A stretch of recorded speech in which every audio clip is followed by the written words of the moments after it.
A standard $7 cup of coffee in New York matches the exact street value of a freshly printed 10 million rial banknote in Tehran. This single piece of paper, the largest denomination in Iranian history, represents the total evaporation of a nation's domestic purchasing power. It is not an isolated anomaly of monetary failure or a random stroke of macroeconomic bad luck. It is the mathematical endpoint of a structural infection that has systematically dismantled 7 distinct, highly functioning economies across 3 continents. Spreadsheets inside the World Bank, the IMF, and the United Nations Human Rights Office reveal a pattern that defies the standard evening news narrative. These 7 nations did not start broken. They became broken through an identical, replicable sequence of internal decay. 6 decades ago, international analysts did not view these regions as permanent humanitarian crises, but as regional economic engines. Economists logged steady GDP growth, rising literacy rates, and expanding capital reserves from the Mediterranean to the Hindu Kush.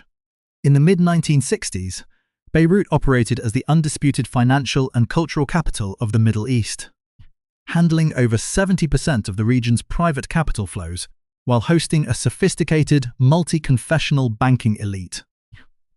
To the east, the University of Tehran trained a scientific and medical class so advanced that Western institutions actively recruited them as full research colleagues, rather than treating them as displaced asylum seekers. Even Kabul hosted progressive educational faculties, where women walked uncritical streets in Western clothing, working as radiologists and judges decades before the city became synonymous with systemic erasure. Further west, Algeria possessed a state-of-the-art oil infrastructure and a literate population that analysts predicted would secure the undisputed leadership slot of North Africa within a single generation. This historical baseline proves that none of these geographies possessed an inherent defect or a cultural predisposition to institutional failure. The empirical data displays a sudden artificial variance in their historical trajectories, a specific variable introduced into otherwise stable state machineries. That variable is not a religion, nor is it a broad civilizational shift, but a precise political-religious framework designed to capture and hollow out the machinery of governance from within. It is a mechanism that operates like a software virus, utilizing the freedoms of a functioning society to delete its operational capacity. The destruction begins with a cold law of political physics: the systematic erosion of the state's monopoly on violence. A stable economy requires a single predictable entity to enforce contracts, collect revenue, and maintain public infrastructure.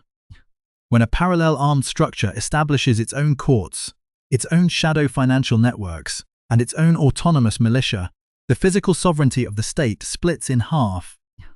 The formal government retains the empty titles of authority, but loses the material leverage required to govern.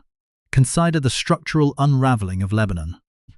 By the mid-1970s, an unregulated parallel system began to materialize beneath the surface of Lebanese civil society, consolidating by 1982 under a single entity known as Hezbollah. Funded by foreign capital and bound ideologically to the Islamic Revolution in Tehran, the group did not attempt to overthrow the Lebanese state immediately. Instead, they built a state within a state, an independent telecommunications network, a private banking system, and a standing military force that outgunned the national army. This loss of enforcement triggered an immediate, compounding mathematical reaction across the entire Lebanese economy. When a government cannot enforce its monopoly on force, it loses the physical capability to collect taxes from entire districts under shadow control. Without a reliable tax base, the national treasury empties, public utility grids collapse into permanent blackouts, and domestic banks begin to absorb sovereign debt that the state can never repay. The entire financial sector transforms into a hollow vault, waiting for an external shock to lock up the population's wealth forever. The numbers recorded the resulting descent with absolute neutrality. Between 2019 and 2026, the Lebanese pound shed more than 98% of its real value against the dollar, while real GDP contracted by an unprecedented 45%. The national poverty rate jumped from 25% to 74% of the population. This structural paralysis explains why ordinary middle-class citizens began utilizing handguns to rob their own banks, not for criminal profit, but to extract their own frozen life savings from a financial sector buried under $72 billion in unrecoverable losses and $124 billion in frozen deposits.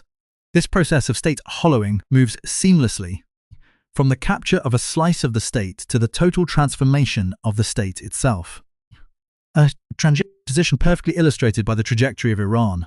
Before 1979, Iran functioned as the scientific and cultural heartbeat of the Islamic world, exporting highly trained engineers to OPEC and doctors to the West.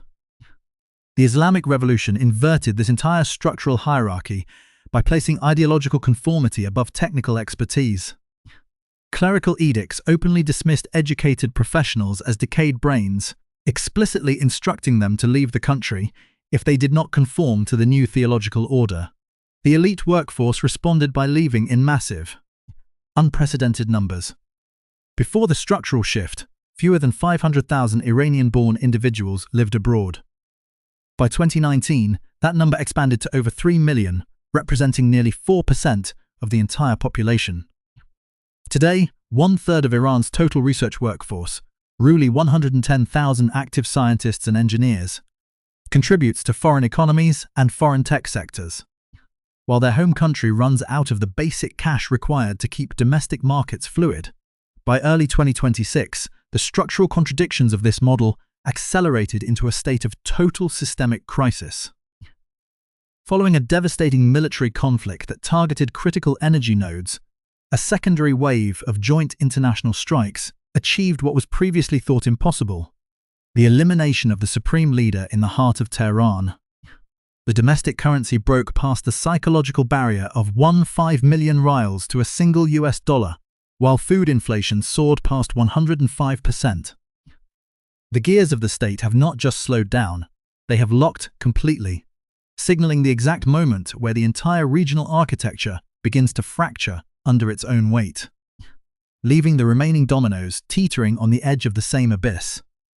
The transition from institutional friction to total systemic collapse follows a strict, predictable thermodynamic curve. When the structural foundation of a state is replaced by ideological imperative, the internal machinery does not simply stop working. It strips its own gears. The attempts by these regimes to stabilize their declining authority invariably accelerate the speed of the descent, turning minor economic imbalances into irreversible structural failures.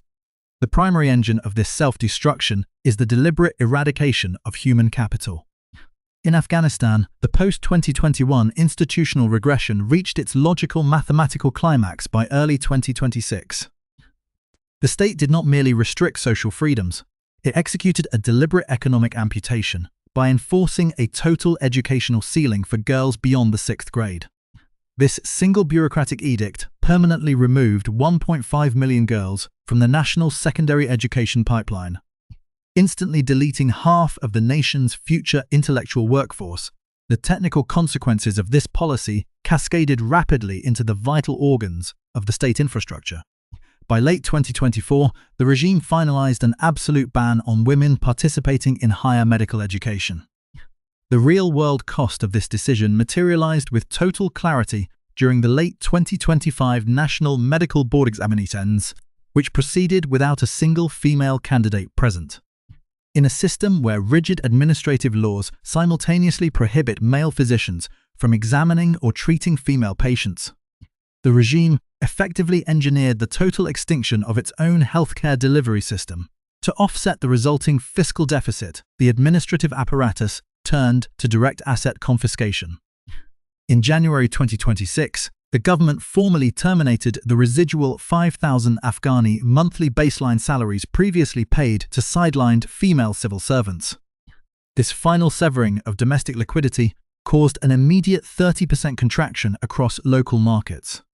The structural vacuum left 45% of the population, 21.9 million individuals, entirely dependent on external emergency food aid to survive an engineered domestic famine. This total paralysis of civil society relies on an operational blueprint perfected during the Algerian Civil War of the 1990s. The Armed Islamic Group, or Jihad, introduced a specific structural mechanism designed to bypass all conventional legal and moral restraints: the absolute weaponization of takfir. by legally declaring any citizen who participated in the secular state or failed to actively support the insurgency an apostate. The group stripped the entire civilian population of its right to exist. The implementation of this doctrine destroyed the basic social contract of the nation. The GI systematically executed over 70 journalists, 100 foreign technical specialists, and 200,000 ordinary citizens, transforming schools and agrarian villages into active execution zones. The state's survival strategy, purging the conflict from university textbooks and building an insular network of economic clientelism to reward loyal districts, permanently froze the national political landscape. The trauma did not disappear, it ossified, creating a closed administrative shell that forced the Takfir mechanism to migrate outward. Seeding identical insurgencies across the Sahel and East Africa, when this ideological virus infests a nation's financial infrastructure, it splits the monetary system into competing, predatory factions. In Yemen, the Houthi movement transitioned from a territorial insurgency to an administrative wrecking ball by systematically fracturing the nation's core financial architecture. By July 2025, the group established a completely autonomous, uncoordinated currency printing press in Sana'a, effectively dividing the Central Bank of Yemen into two warring financial institutions with contradictory monetary policies. The resulting hyperinflation quickly destroyed the domestic distribution of essential goods. The regime funded its military expansion by converting humanitarian aid into a state commodity and arresting 73 United Nations personnel on manufactured espionage charges to seize control of international supply lines. The 2026 United Nations Humanitarian Needs Report captures the exact material weight of this strategy. 18.3 million citizens plunged into acute food insecurity, while over 500,000 children under the age of 5 face imminent physical collapse from severe acute malnutrition. The state treats starvation not as an emergency to be mitigated, but as a deliberate lever of demographic control. In regions possessed of immense natural wealth, this collapse manifests as the complete marketization of public institutions. Following the 2011 collapse of central authority in Libya, the state did not transition toward institutional pluralism. Instead, hundreds of autonomous, ideologically driven militias weaponized the 2013 political isolation law to systematically purge technical specialists, engineers, and career bureaucrats from the Ministry of Oil and national financial agencies. The removal of these technical elites turned the national asset base into a private fund for armed factions. The direct conflict between competing governments in the East and West cost the nation over $60 billion in lost economic output, transforming a country of 7 million people into an international hub for human trafficking and weapons proliferation. The formal state apparatus retained its seat at international summits, but its physical ministries operated exclusively as payout windows for warlords. This trajectory reaches its absolute terminal phase when an organization abandons the concept of governance entirely to enforce permanent instability. In Somalia, al-Shabaab occupies 30% of the physical territory, not to build an alternative administration, but to systematically execute a veto on the development of any functional society. Their early 2025 Shabelle offensive reversed years of military stabilization, pushing active combat units within 50 kilometers of the capital and culminating in targeted infiltrations of national intelligence headquarters to destroy state records. The group's operational doctrine dictates that any infrastructure constructed by a secular authority, whether a paved trade route, a rural clinic, or a municipal school, constitutes a theological transgression that must be physically obliterated by consuming 10,000 to 15,000 National Army casualties within a 3-year window. The insurgency ensures that the state remains a permanent abstraction. Every attempt to arrest this decay using traditional administrative tools has only intensified the speed of the unraveling. Print unbacked currency to pay ideological militias triggers immediate hyperinflation, purging technical experts to ensure political loyalty paralyzes power grids and water treatment facilities. Enforcing total social control deletes the tax base and drives the remaining productive capital across borders.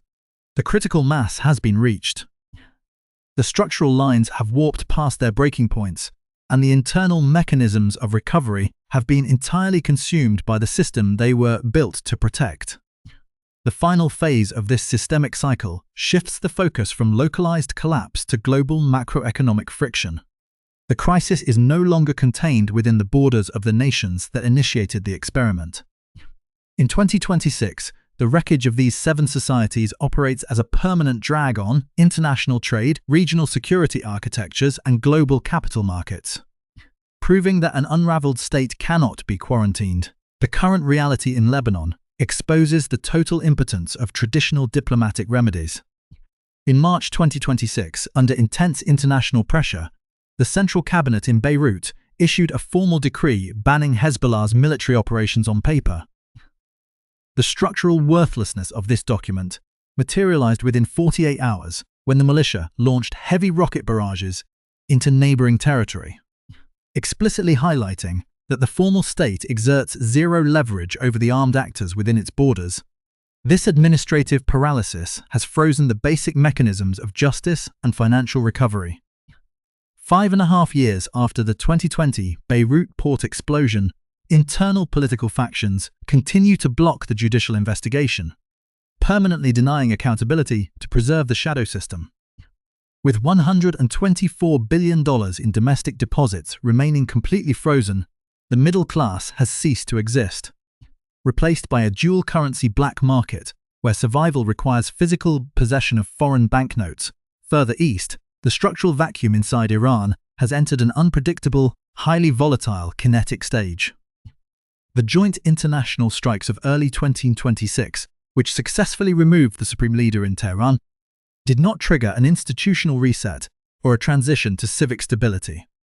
Instead, the elimination of the central authority accelerated the fragmentation of the state apparatus. The Iranian economy now functions in a state of terminal shock. The International Monetary Fund projects a 6.1% contraction of the national economy for the remainder of 2026, driven by a domestic inflation rate hovering near 69%.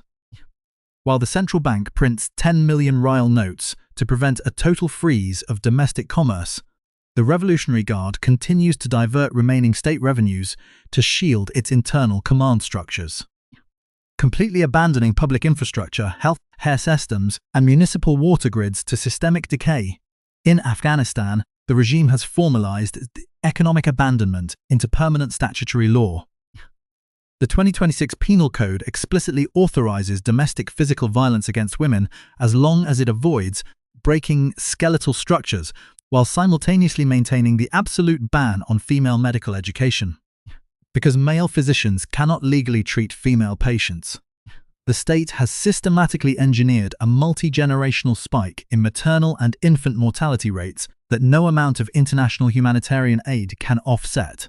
This domestic deletion of human capital has permanently altered the geography of global logistics. In the Red Sea, the Houthi administration in Sana'a has successfully turned geographical proximity into a permanent tax on international commerce. By utilizing advanced anti-ship missiles and autonomous drones supplied by the Shadow Network, a radical faction operating within a completely bankrupt state has forced the reallocation of global shipping assets.